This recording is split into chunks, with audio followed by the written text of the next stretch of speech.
Katabolisme asam amino. Assalamualaikum warahmatullahi wabarakatuh. Kami dari kelompok 4A Indralaya yang beranggotakan saya Firmalia Herliani, saya Mirani Putri Syamsi, saya Fadila Saradija. Tujuan pembelajaran mahasiswa maupun menunjukkan sikap tanggung jawab untuk memahami materi katabolisme asam amino. Prosedur proyek 1. Cari dan pahami materi katabolisme asam amino. 2. Cari dan amati bahan pendukung materi. 3. Rekam dan lakukan pengeditan dengan baik dan menarik. Katabolisme asam amino biasanya dimulai dengan pemutusan gugus amino. Gugus amino kemudian dapat dibuang dalam sintesis urea. Kerangka karbon yang dihasilkan kemudian didegradasi untuk membentuk satu atau lebih dari 7 produk metabolisme yang mungkin terjadi.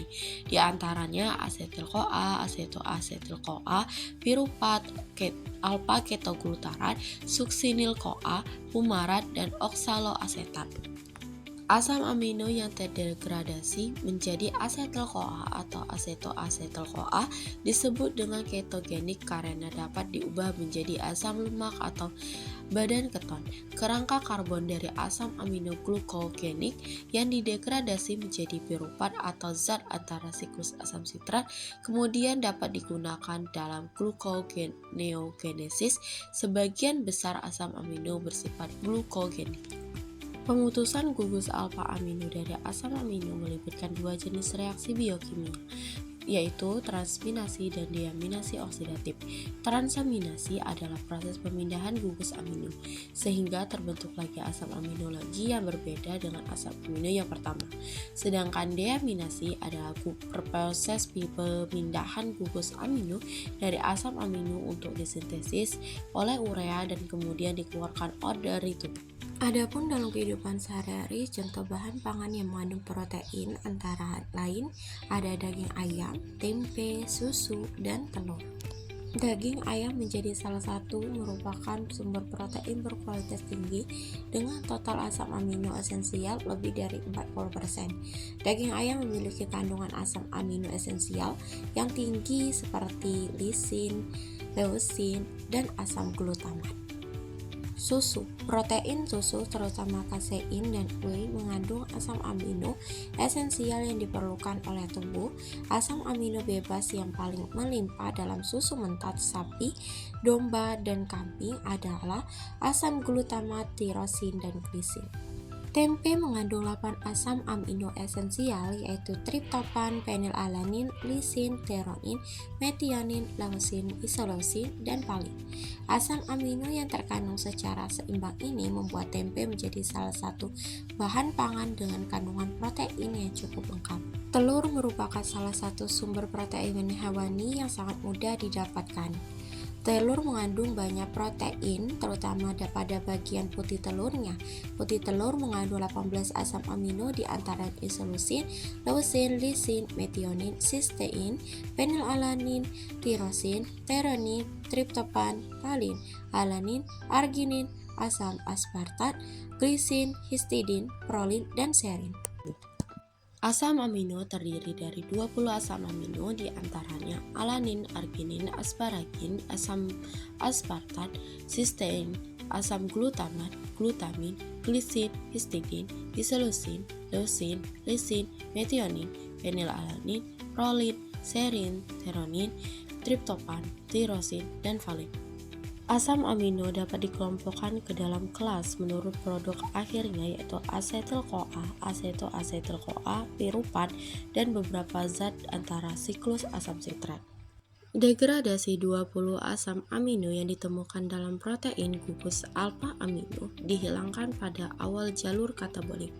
Kerangka karbon diubah menjadi zat antara metabolisme umum.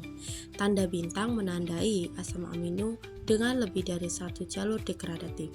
Perhatikan bahwa beberapa asam amino dapat diklasifikasikan menjadi ketogenik dan glukogenik, tergantung pada jalur katabolik yang digunakan.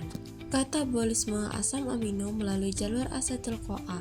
Secara keseluruhan 10 asam amino di katabolisme menghasilkan asetil-CoA. Gugus ini dibagi lebih lanjut menurut apakah piruvat merupakan zat antara dalam pembentuk asetil-CoA. Asam amino yang didegradasinya melibatkan piruvat adalah alanin, serin, glisin, sistein, dan theronin. Alanin, reaksi transaminasi reversibel yang melibatkan alanin dan piruvat merupakan komponen penting dari siklus glukosa alanin.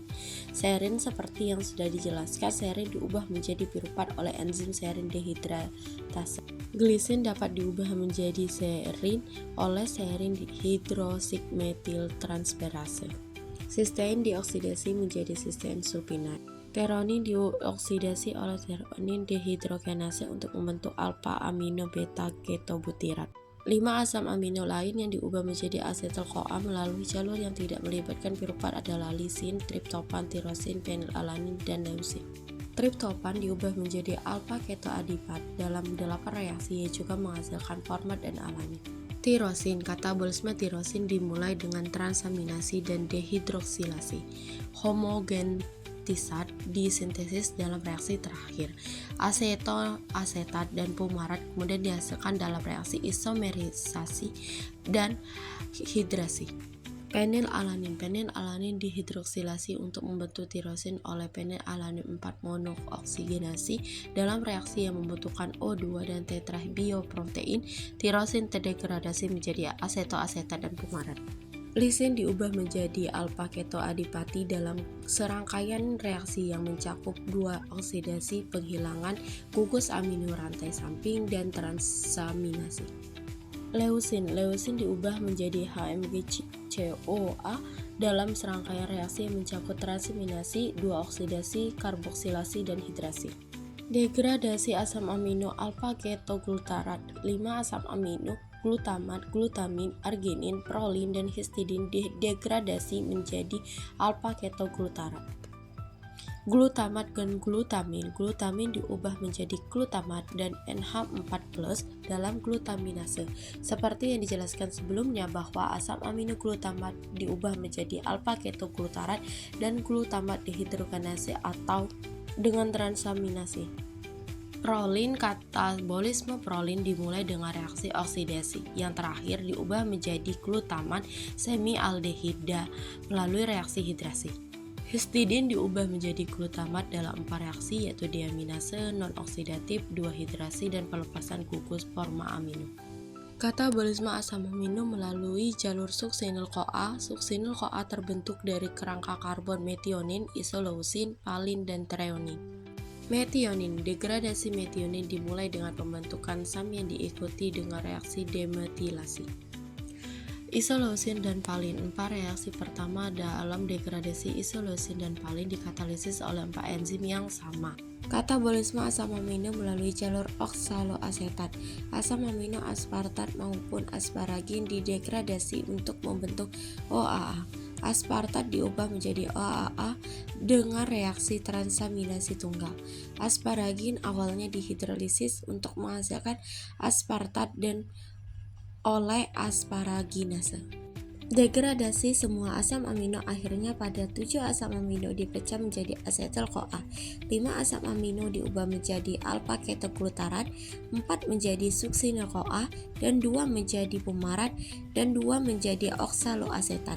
Selanjutnya ada 6 asam amino diubah menjadi piruvat yang dapat diubah menjadi asetil-CoA dan oksaloasetat. Selanjutnya, untuk yang berwarna krem itu merupakan asam amino glukogenik, sedangkan untuk berwarna biru itu merupakan asam amino ketogenik. Pada kelompok 1, piruvat diubah menjadi asetil-CoA dalam siklus asam nitrat yang menghasilkan energi sebanyak 12,5 ATP. Pada kelompok kedua, asetoasetil-CoA diubah menjadi asetil-CoA dengan menghasilkan energi sebanyak 10 ATP. Pada kelompok ketiga, glutamat diubah menjadi alpha ketoglutarat dengan total ATP sebanyak 12,5 ATP.